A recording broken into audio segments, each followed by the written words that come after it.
ইদানিং একটা জিনিস এসছে, সেটা হচ্ছে যে ফেসবুকে রিল মনিটাইজেশন বা ফেসবুকে রিল থেকে ইনকামের যে একটা ব্যাপার নিয়ে খুব চলছে, সেটা প্রসঙ্গে বলি যে যদি নিয়মটা করে দিয়ে থাকে যে ফেসবুকে রিল থেকে ইনকাম করা যাবে না বা মনিটাইজেশন হবে না, সেক্ষেত্রে আমি বলবো যে সমস্ত কন্টেন্ট ক্রিয়েটাররা রিলসের নামে অসভ্যতা ছড়িয়ে যাচ্ছে বা প্রচুর প্রচুর খারাপ কন্টেন্ট বা ভালগার কন্টেন্ট, বা যাকে বলবো একদম মানে আমি নাম নিতে পারছি না, যে সমস্ত আগে সাইটগুলো থাকতো লোকে সার্চ করে করে এটা ওটা দেখতো বলে আমরা জানি, তো সেই সমস্ত সাইটগুলোকে আজকালকার কাউকে সার্চ করতে হয় না, তারা ইউটিউব ফেসবুক খুললেই তারা সেই সমস্ত কন্টেন্টগুলো চোখের সামনে অহরহ দেখতে পাচ্ছে। তো কন্টেন্ট ক্রিয়েটার তাদেরকে বলা যায় কিনা আমার জানা নেই, কারণ কন্টেন্ট ক্রিয়েশন বা কন্টেন্ট ক্রিয়েটার তাদেরকেই বলা যেতে পারে যারা কষ্ট করে ভিডিও করছে এবং সভ্যতা বজায় রেখে ভিডিও করছে, অসভ্যতা করে নয়, এবং পরিবারের 5টা লোকের সামনে বসে ভিডিওগুলো দেখা যাবে এরকম ভিডিও করে, তাদেরকে আমরা বলতে পারি কন্টেন্ট ক্রিয়েটার বা ডিজিটাল ক্রিয়েটার, যেটাই বলো না কেন। সভ্য ভদ্র ভাষায় যাকে বলা হয়, যে একটা বাচ্চা মেয়েও যে রিলস ভিডিওটা দেখতে পারবে বা বাবা মার সামনে বসে দেখা যাবে, সেরকম যারা কন্টেন্ট ক্রিয়েশন করে বা কন্টেন্ট ক্রিয়েটার রয়েছে, তাদেরকে বলবো তাদের যে কষ্টটা, তাদের যে ভিডিও করার যে একটা এনার্জি, সেটা কিন্তু এই ফালতু কিছু ক্রিয়েটাররা যারা হচ্ছে শরীর দেখিয়ে ভিডিও করে, যারা বাবা মার সামনে বসে ভিডিও দেখার মতো ভিডিও বানায় না, এবং শুধু তাই নয়, মানে স্ত্রী স্বামী উভয় মিলিয়েই সেই কন্টেন্ট ক্রিয়েট গুলো করছে, বা কেউ কেউ আছে যে স্ত্রীরা করছে, বররা পেছনে হাইলাইট করে তাদেরকে সাপোর্ট করছে যে তোমরা এরকম মানে কি বলবো শাড়ি খুলে নাচানাচি করো, কোনো অসুবিধা নেই, পয়সা তো আসছে। তো এরকম যারা কন্টেন্ট ক্রিয়েটার রয়েছে তাদের উদ্দেশ্যে বলবো, তাদের জন্য আমি খুব খুশি যে তারা অন্তত জব্দ হয়েছে, যে তাদের ওই ভুলভাল কন্টেন্ট ক্রিয়েশন করে তারা মানে পয়সা তুলবে, ইনকাম করবে, আর সমাজটাকে পুরো কালিমালিপ্ত করবে। তো এদের জন্য বলবো যে যদি রিল ভিডিও থেকে ইনকাম করা বন্ধ করে থাকে তাহলে খুব ভালো করেছে, গুড। কিন্তু যারা কষ্ট করে মানে ভিডিও বানায়, বিভিন্ন রকম শিক্ষামূলক ভিডিও বানাচ্ছে, বিভিন্ন পর্যটনমূলক ভিডিও বানাচ্ছে বা কমেডি ভিডিও করছে, তাদের জন্য আমার খারাপ লাগছে, কারণ তারা কষ্ট করে ভিডিওটা বানাচ্ছে, তারা শিক্ষামূলক ভিডিও করছে, তাদের দিনের অনেকটা সময় তারা ভিডিও তৈরিতে সময় দিচ্ছে, ভিডিও এডিট করতে সময় দিচ্ছে, ভিডিও পোস্ট করতে সময় দিচ্ছে, তারপরেও যদি তারা ইনকাম করতে না পারে তখন তাদের জন্য খারাপ লাগে। আর অ্যাজ এ ক্রিয়েটার আমি নিজেও আমি এই ইউটিউবে রয়েছে, আমার টোটাল 3টে ইউটিউবে চ্যানেল রয়েছে, আমার ফেসবুকে রয়েছে অ্যাকাউন্ট। তো আমরা যারা কন্টেন্ট ক্রিয়েটার করি, কন্টেন্ট ক্রিয়েটার রয়েছি, তো আমরা এই কষ্টটা বুঝতে পারছি যে আমরা যে কি কষ্ট করে সংসারের সমস্ত কাজ সামলে আমরা যে ভিডিও বানাচ্ছি, ভিডিও এডিট করছি, সবকিছু নিজের মানে একা করি, কোনো লোক রাখিনি, এবং পুরোটাই আমার ফোনের দ্বারাই হয়। আমি এক্সট্রা কোনো যে আর একটা কিছু না, হ্যাঁ আমার বাড়িতে ল্যাপটপ আছে, কিন্তু সেটা ল্যাপটপে আমি টুকটাক কোনো কাজ হয়তো করি, কিন্তু ম্যাক্সিমাম আমি মানে ল্যাপটপে তেমন কোনো কাজ করি না। করি বলতে যে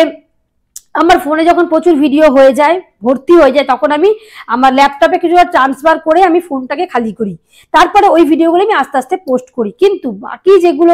একটা ভিডিও তৈরিতে যা যা এডিটিং যা যা প্রসেস হয়, সব কিন্তু আমার এই ছোট্ট মোবাইলটা, যেটার মধ্যে এখন তুমি ভিডিও করছি, তো এইটার মধ্যে। তো তোমরাই বলো, সারা দিনের এত হাড় ভাঙা খাটুনি খেটে বাচ্চাকে মানুষ করে, মানে বরকে ডিউটি রান্না করে দিয়ে সন্ধেবেলা বাচ্চাকে পড়িয়ে, ওই যে দুপুরবেলা 2 ঘন্টা আমরা এই ভিডিওর জন্য রাখি বা এডিটিং এর জন্য রাখি, তো তাদের মতো মানুষের যদি এত পরিশ্রম করার পরে যদি ইনকাম করতে না পারি, তাহলে কিছু বলার নেই। তবে হ্যাঁ, এই রিলসের যে আপডেটটা রয়েছে ফেসবুকের, তো সেক্ষেত্রে সেটা হয়তো সাময়িকই হতে পারে, বা পুরোপুরি যে একদম ব্যান হয়ে গেল, পুরোপুরি যে একদম ইনকাম করা যাবে না, তা কিন্তু এখনো পুরোপুরি বলা নেই। হতেও পারে যে এটা একটা কোনো পরীক্ষামূলক কিছু হচ্ছে, বা হতেও পারে যে এটা পরবর্তী কোনো একটা আপডেট আসবে যেখানে কিন্তু ভালো কিছুর জন্য আমাদের ওয়েট করতে থাকতে হবে, আমাদের আশায় বাঁচতে হবে। যে তবে আমি পার্সোনালি আমি ইউটিউব বা ফেসবুককে আমি আমার রিকোয়েস্ট যে বাজে কন্টেন্ট যারা শরীর দেখিয়ে ভিডিও করে, যারা ফালতু ফালতু ভিডিও করে সমাজটাকে নষ্ট করছে, কলুষিত করছে, মানে স্ক্রল করলেই যেগুলো সামনে না চাইলেও আমাদের চোখে পড়ে যাচ্ছে, এরকম ভিডিওগুলো যেন মনিটাইজেশন না দিতে, এদেরকে যেন কোনোভাবেই ভিডিও করতে অ্যালাউ না দেওয়া হয়, এবং যত বড় সেই সমস্ত চ্যানেলগুলোকে তোমরা স্ট্রাইক দাও যাতে সেই চ্যানেলগুলো বন্ধ হয়ে যায়। কারণ অনেক কিছু, যার পড়াশোনা না জানা থাকুক সে অন্যরকম, সে রান্না নিয়ে ভিডিও করতে পারে, সবাইকে যে শিক্ষামূলক ভিডিও বানাতে হবে তা নয়, কেউ কমেডি চ্যানেলে ভিডিও বানাক, কেউ রান্নার ভিডিও বানাক, যে যেটা নিয়ে পারদর্শী সে সেটা নিয়ে ভিডিও বানাক, কিন্তু সেটা যেন একটু দৃষ্টি সভ্য হয়, সেটা যেন একটা বাচ্চা মেয়েও, আজকালকার দিনে তুমি কোনো বাচ্চাকে বলতে পারবে না যে ফোন নিয়ে ঘাটিস না, যতই তুমি লুকিয়ে ফোন রাখো সে দেখে কিন্তু কিছু ভিডিও তারা দেখেই নেবে। তো সেই চলাকালীন স্ক্রল করাকালীন যদি কোনো একটা বাজে ভিডিও চলে আসে, তো তাদের মনের মধ্যে একটা ব্যাড ইম্প্যাক্ট চলে আসে, তাদের মধ্যে একটা কিউরিসিটি আসছে, আর এই কিউরিসিটি যদি ভালো হয় তো ভালো, কিন্তু খারাপ কিউরিসিটি হলে কিন্তু সেটা সমাজকে নষ্ট করবে। আর তার জন্য কিন্তু চারিদিকে এইসব রেপের ঘটনাগুলো আমরা দেখতেই পাচ্ছি চারিদিকে, এবং কোনো মেয়েরাই কিন্তু সুরক্ষিত নয়, কোনো বউ, মা, এমনকি বয়স্ক মহিলা যাদেরকে আগেকার দিনে ঠাকুমা দিদিমা বলতো, আজকালকার দিনে রেপের জগতে এসে বাস করছি আমরা, ওই ঠাকুমা দিদিমাকেও কেউ ছাড়ছে না। মানে আমি ইদানিং খবরও পড়েছি যে 70-75 বছর বা 80 বছরের বৃদ্ধাকে কেউ রেপ করতে পারে, এটা আমার ধারণার অতীত, জঙ্গলে নিয়ে চলে যাচ্ছে তাকে। তো এই সমস্ত জিনিস দেখে এইগুলো তো প্রলোভনই দেখানো হচ্ছে না।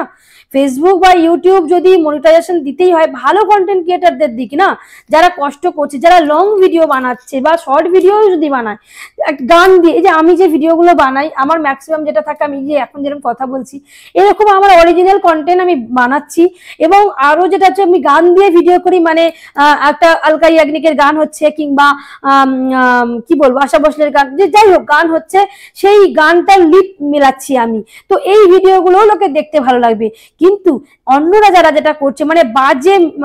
ইঙ্গিত করে করে যে ভিডিওগুলো, সেগুলো কিন্তু খুবই দৃষ্টিকটু। সেরকম ভিডিওগুলো আশা করি ব্যান করা উচিত, তাদেরকে কোনো রকম মনিটাইজেশন দেওয়া উচিত নয়, এবং তাদেরকে মানে পুরোপুরি স্ট্রাইক দিয়ে তার চ্যানেল বন্ধ করে দেওয়া উচিত। ভালো চ্যানেল বন্ধ হয়ে যাচ্ছে, মানে একদম চলতি চ্যানেল বন্ধ হয়ে যাচ্ছে,